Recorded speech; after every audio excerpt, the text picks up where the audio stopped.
जब हनुमान जी ने सत्यभामा, गरुड़ और सुदर्शन चक्र का घमंड चूर किया। एक बार सुदर्शन चक्र को स्वयं की शक्ति पर अभिमान हो गया था और भगवान श्री कृष्ण ने उनके अभिमान को दूर करने के लिए श्री हनुमान जी की सहायता ली थी। सुदर्शन चक्र को यह अभिमान हो गया था कि उसने इंद्र के वज्र को निष्क्रिय किया था। वह लोकालोक के अंधकार को दूर कर सकता है। भगवान श्री कृष्ण अतंत उसकी ही सहायता लेते हैं। भगवान अपने भक्तों का सदा कल्याण करते हैं, इसीलिए उन्होंने हनुमान जी का स्मरण किया। तत्काल हनुमान जी द्वारिका आ गए। जान गए कि श्री कृष्ण ने क्यों बुलाया है। श्री कृष्ण और श्री राम दोनों एक ही हैं। वह यह भी जानते थे, इसलिए सीधे राज दरबार नहीं गए। कुछ कौतुक करने के लिए उद्यान में चले गए। वृक्षों पर लगे फल तोड़ने लगे। कुछ खाए, कुछ फेंक दिए। वृक्षों को उखाड़ फेंका, कुछ को तोड़ डाला तथा वाटिका को वीरान बना दिया। फल तोड़ना और फेंक देना हनुमान जी का मकसद नहीं था। वह तो श्री कृष्ण के संकेत से कौतुक कर रहे थे। बात श्री कृष्ण तक पहुंची। किसी वानर ने राज उद्यान को उजाड़ दिया है। श्री कृष्ण ने सेनाध्यक्ष को बुलाया। कहा, आप सेना के साथ जाएं तथा उस वानर को पकड़ कर लाएं। श्री कृष्ण मन ही मन मुस्कुरा रहे थे। सेनाध्यक्ष सेना सहित तत्काल वाटिका पहुंचे तथा उन्होंने हनुमान जी को ललकार कर कहा, बाग क्यों उजाड़ रहे हो? फल क्यों तोड़ रहे हो? चलो, तुम्हें श्री कृष्ण बुला रहे हैं। हनुमान जी ने सेनाध्यक्ष से कहा, मैं किसी कृष्ण को नहीं जानता, मैं तो श्री राम का सेवक हूं। जाओ, कह दो मैं नहीं आऊंगा। सेनाध्यक्ष क्रोधित होकर बोले, तुम नहीं चलोगे तो मैं तुम्हें पकड़ कर ले जाऊंगा। हनुमान जी ने सेनाध्यक्ष को पूंछ में दबोचकर दूर राजमहल की तरफ फेंक दिया। सेनाध्यक्ष ने दरबार में पहुंचकर भगवान को बताया, वह कोई साधारण वानर नहीं है, मैं उसे पकड़कर नहीं ला सकता। श्री कृष्ण ने हनुमान जी को कहलवा भेजा कि आपको श्री राम बुला रहे हैं तथा सुदर्शन चक्र को आदेश दिया, हे सुदर्शन जी, द्वार पर रहना। कोई बिना आज्ञा अंदर ना आने पाए तथा अगर कोई बिना आज्ञा के अंदर आने का प्रयास करे तो आप उनका वध कर दें। श्री कृष्ण समझते थे कि श्री राम का संदेश सुनकर तो हनुमान जी एक पल भी रुक नहीं सकते। दरबार के द्वार पर सुदर्शन ने उन्हें रोक कर कहा, बिना आज्ञा अंदर जाने की मनाही है। जब श्री राम बुला रहे हो तो हनुमान जी विलंब सहन नहीं कर सकते। हनुमान जी ने सुदर्शन को पकड़ा और इलायची की भांति दाढ़ में दबाकर मुंह में रख लिया। भगवान राम के स्वरूप में श्री कृष्ण जी सिंहासन पर बैठ गए। सिंहासन पर बैठे श्री राम को देखकर हनुमान जी श्री कृष्ण के चरणों में नतमस्तक हो गए। श्री कृष्ण ने हनुमान जी को गले लगा लिया। श्री कृष्ण ने हनुमान जी से पूछा, हनुमान, तुम अंदर कैसे आ गए? किसी ने रोका नहीं? हनुमान जी से उत्तर दिया, रोका था भगवान सुदर्शन ने। मैंने सोचा आपके दर्शनों में विलंब होगा, इसलिए उनसे उलझा नहीं, उसे मैंने अपने मुंह में दबा लिया। यह कहकर हनुमान जी ने मुंह से सुदर्शन चक्र को निकालकर प्रभु के चरणों में डाल दिया। सुदर्शन चक्र का घमंड चूर हो चुका था। श्री कृष्ण यही चाहते थे। श्री कृष्ण ने हनुमान जी को हृदय से लगा लिया। हृदय से हृदय की बात हुई और श्री कृष्ण ने हनुमान जी को विदा कर दिया। परमात्मा अपने भक्तों में, अपने निकटस्थों में अभिमान रहने नहीं देते। अगर श्री कृष्ण ने हनुमान जी की सहायता से सुदर्शन चक्र का घमंड दूर न करते तो सुदर्शन जी परमात्मा के निकट रह नहीं सकते थे। परमात्मा के निकट रह ही वह सकता है जो मैं से रहित होकर न मैं जान लेता है, अर्थात नमः जी को जान जाता है। नमः का अर्थ ही है कि मैं कुछ नहीं हूँ, वरन परमेश्वर ही सर्वत्र है तथा उन्हीं परमेश्वर को मैं बारंबार नमन करते हूँ। अतः भक्ति मार्ग का पहला कदम है अहम और अभिमान रहित जीवन। संसार में किसी का कुछ नहीं, ख्वाह मख्वाह अपना समझना मूर्खता है, क्योंकि अपना होता हुआ भी कुछ भी अपना नहीं होता। इसलिए हैरानी होती है, घमंड क्यों, किस लिए, किसका? कुछ रुपये दान करने वाला यदि यह कहे कि उसने ऐसा किया है तो उससे बड़ा मूर्ख और कोई नहीं। और ऐसे भी हैं जो हर महीने लाखों का दान करने हैं लेकिन उसका जिक्र तक नहीं करते, न करने देते हैं। वास्तव में जरूरतमंद और पीड़ित की सहायता ही दान है, पुण्य है।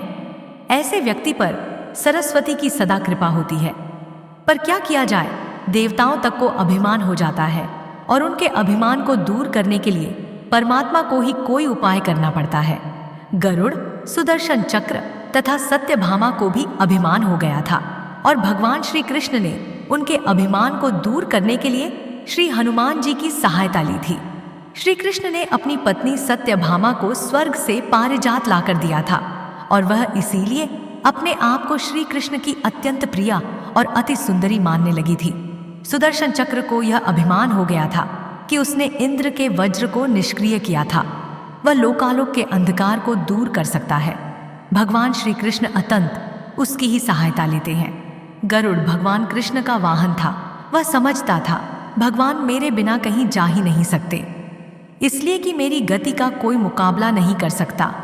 भगवान अपने भक्तों का सदा कल्याण करते हैं, इसलिए उन्होंने हनुमान जी का स्मरण किया। तत्काल हनुमान जी द्वारिका आ गए। जान गए कि श्री कृष्ण ने क्यों बुलाया है। श्री कृष्ण और श्री राम दोनों एक ही हैं, वह यह भी जानते थे। इसीलिए सीधे राज दरबार नहीं गए, कुछ कौतुक करने के लिए उद्यान में चले गए।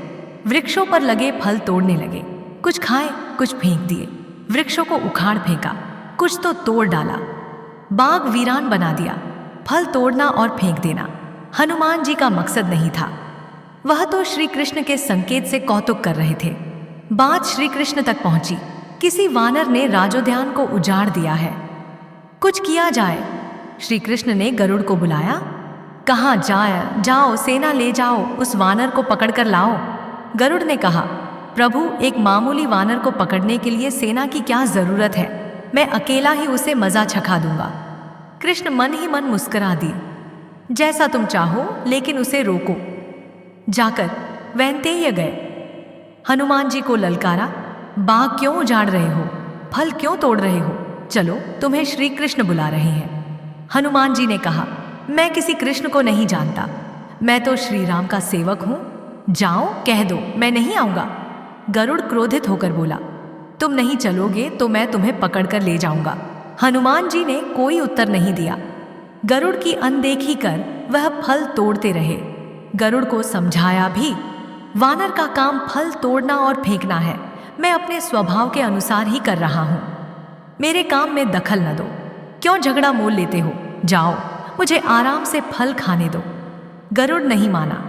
तब हनुमान जी ने अपनी पूंछ बढ़ाई और गरुड़ को दबोच लिया। उसका घमंड दूर करने के लिए कभी पूंछ को ढीला कर देते। गरुड़ कुछ सांस लेता और जब कसते तो गरुड़ के मानो प्राण ही निकल रहे हो। हनुमान जी ने सोचा, भगवान का वाहन है, प्रहार भी नहीं कर सकता, लेकिन इसे सबक तो सिखाना ही होगा। पूंछ को एक झटका दिया और गरुड़ को दूर समुद्र में फेंक दिया। बड़ी मुश्किल से वह गरुड़ दरबार में पहुंचा। भगवान को बताया, वह कोई साधारण वानर नहीं है, मैं उसे पकड़कर नहीं ला सकता। भगवान मुस्कुरा दिए। सोचा गरुड़ का घमंड तो दूर हो गया, लेकिन अभी इसके वेग के घमंड को चूर करना है। श्री कृष्ण ने कहा, गरुड़ हनुमान श्री राम जी का भक्त है, इसीलिए नहीं आया। यदि तुम कहते कि श्री राम ने बुलाया है तो फौरन भागे चले आते। हनुमान अब मलय पर्वत पर चले गए हैं, तुम तेजी से जाओ और उससे कहना श्री राम ने उन्हें बुलाया है, तुम तेज उड़ सकते हो, तुम्हारी गति बहुत है, उसे साथ ही ले आना। गरुड़ वेग से उड़े, मलय पर्वत पर पहुंचे। हनुमान जी से क्षमा मांगी। कहा भी, श्री राम ने आपको याद किया है, अभी आओ मेरे साथ, मैं तुम्हें अपनी पीठ पर बिठाकर मिनटों में द्वारिका ले जाऊंगा। तुम खुद चलोगे तो देर हो जाएगी, मेरी गति बहुत तेज है, तुम मुकाबला नहीं कर सकते। हनुमान जी मुस्कुराए। भगवान की लीला समझ गए। कहा, तुम जाओ, मैं तुम्हारे पीछे ही आ रहा हूं। द्वारिका में श्री कृष्ण राम रूप धारण कर सत्यभामा को सीता बना सिंहासन पर बैठ गए। सुदर्शन चक्र को आदेश दिया, द्वार पर रहना, कोई बिना आज्ञा अंदर न आने पाए। श्री कृष्ण समझते थे कि श्री राम का संदेश सुनकर तो हनुमान जी एक पल भी रुक नहीं सकते, अभी आते ही होंगे। गरुड़ को तो हनुमान जी ने विदा कर दिया और स्वयं उससे भी तीव्र गति से उड़कर गरुड़ से पहले ही द्वारका पहुंच गए। दरबार के द्वार पर सुदर्शन ने उन्हें रोककर कहा, बिना आज्ञा अंदर जाने की मनाही है। जब श्री राम बुला रहे हो तो हनुमान जी विलंब सहन नहीं कर सकते। सुदर्शन को पकड़ा और मुंह में दबा लिया। अंदर गए। सिंहासन पर श्री राम और सीता जी बैठे थे। हनुमान जी समझ गए, श्री राम को प्रणाम किया और कहा, प्रभु आने में देर तो नहीं हुई? साथ ही कहा, प्रभु माँ कहाँ है? आपके पास आज यह कौन दासी बैठी है? सत्यभामा ने सुना तो लज्जित हुई, क्योंकि वह समझती थी कि कृष्ण द्वारा पारिजात लाकर दिए जाने से वह सबसे सुंदर स्त्री बन गई है। सत्यभामा का घमंड चूर हो गया। उसी समय गरुड़ तेज गति से उड़ने के कारण हाँफते हुए दरबार में पहुंचा। सांस फूल रही थी, थके हुए से लग रहे थे, और हनुमान जी को दरबार में देखकर तो वह चकित हो गए। मेरी गति से भी तेज गति से हनुमान जी दरबार में पहुंच गए। लज्जा से पानी पानी हो गए। गरुड़ के बल का और तेज गति से उड़ने का घमंड चूर हो गया। श्री राम ने पूछा, हनुमान तुम अंदर कैसे आ गए? किसी ने रोका नहीं? रोका था भगवान सुदर्शन ने।